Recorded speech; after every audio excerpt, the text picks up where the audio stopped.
3 simple tips for improving your day-to-day mental health.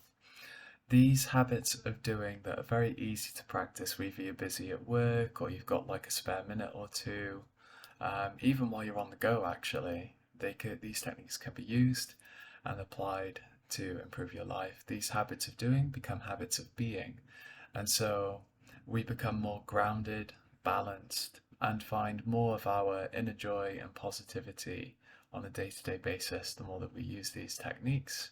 There are, of course, other techniques as well, like meditation, yoga, and exercise, which are really great ways of improving our mental health. But these simple techniques can be used virtually at any time and in any place. So let's get into it. The first is called balanced breathing. Balanced breathing is where we take a deep breath in for the count of 6 to 8 seconds, and we take a deep breath out to the same count. So let's say 6 seconds in and 6 seconds out. And we just repeat this for about 2 to 3 minutes, and you'll notice quite a big change in your mental state, your sense of inner balance, relaxedness, calmness. And it's been scientifically proven as well that balanced breathing has an effect that reverberates across the day. Hours later, you will still be feeling the effects of one balanced breathing session. So give this a try and see for yourself if it helps. But that's technique number one. You can use balanced breathing to recalibrate, ground yourself in your inner potential and natural state of peace and tranquility. Okay, technique number two is to get grounded in our bodies and to be present with our bodies. This can look like focusing on the movement and feelings in our feet if we're walking. We can focus on our breathing, or we can focus on sensations within the body as well. Quite often, when we get into a difficult or turbulent situation, someone or something is triggering us, this elicits a reaction in the body. Now, things spiral out of control when the mind and the body get into a loop. The mind starts to think negative thoughts, and then the body has a corresponding response, the release of stress hormones such as cortisol, which then again prompts the mind to think more negative thoughts. And it continues in this fashion. And it's quite like a hamster on a wheel, right? Where the more that you're thinking negative thoughts, the faster the wheel gets, the faster the hamster is running, and the more blurry and disoriented its vision and sense of balance becomes on this wheel. Using mindfulness practices slows the wheel down so that we have clearer vision and steadier orientation. So remembering to go into our bodies and to just observe what's going on without adding so much of the mental drama, the judgments, this kind of thing. This helps to slow down that wheel and to get ourselves back into a present, grounded, and more productive and creative state. And so you can basically use this technique as well, virtually anywhere, to ground yourself.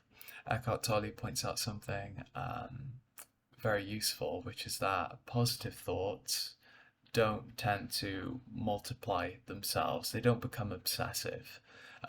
Like you could say, it's a nice day today, for example, and you won't like obsess about it like, wow, it's such a beautiful day.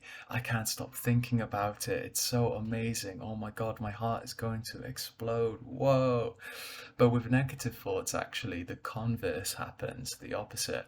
When we think negative thoughts, they're a lot more likely to multiply themselves, and so we get into spirals of negative thinking, and then that whole body-mind dynamic that I just mentioned kicks in. So grounding ourselves in our body helps us to slow down this dynamic, and we can jump off the hamster wheel, so to speak.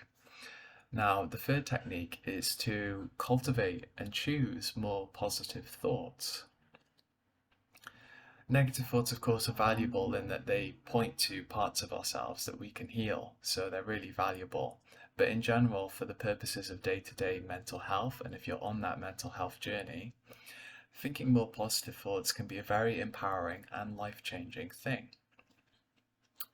And so you can start to think things like, I am safe, I belong, I am worthy, I am loved. and these kinds of things, or I'm creative, smart, whatever it is. And by doing that, at first, that can feel kind of uncomfortable if you're not used to doing that and you're used to just kind of going along with the sort of general daily trajectory of your thoughts, the thought patterns that are already established. But just remember that these can be changed. And just because something feels awkward or somewhat painful doesn't mean that it's not valid or worthwhile. If you think back, for example, to let's say, when you learn to ride a bike, if that's something you've done, or the first sessions that someone has in a gym, often these are the most awkward and difficult experiences um, before the material or the activity starts to become like a habit of ours, and it feels more comfortable, more familiar, and then the discomfort from initiating these processes, learning new skills, doing new things in life, that's when that ceases. And that principle carries over to the internal workings of the mind as well. Just because it's uncomfortable to think positive thoughts, if you're not used to doing that, doesn't mean that it's invalid.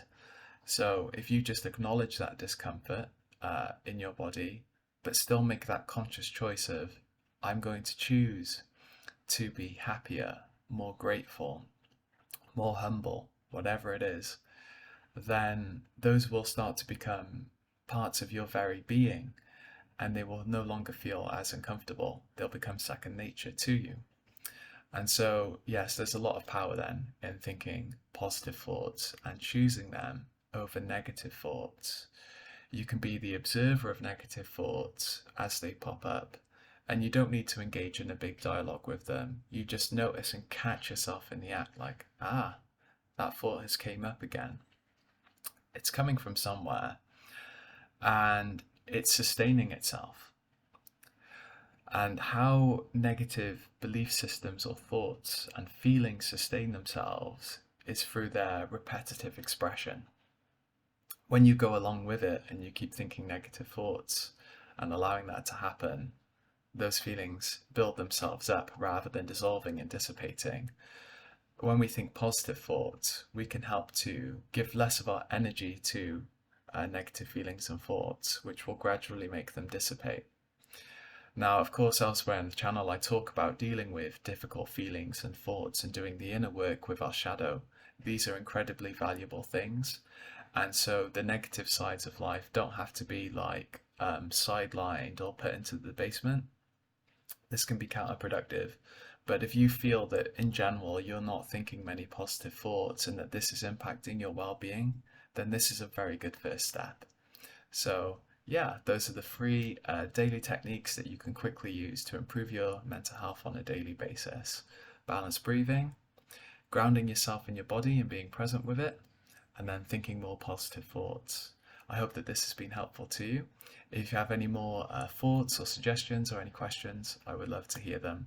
Have a great day.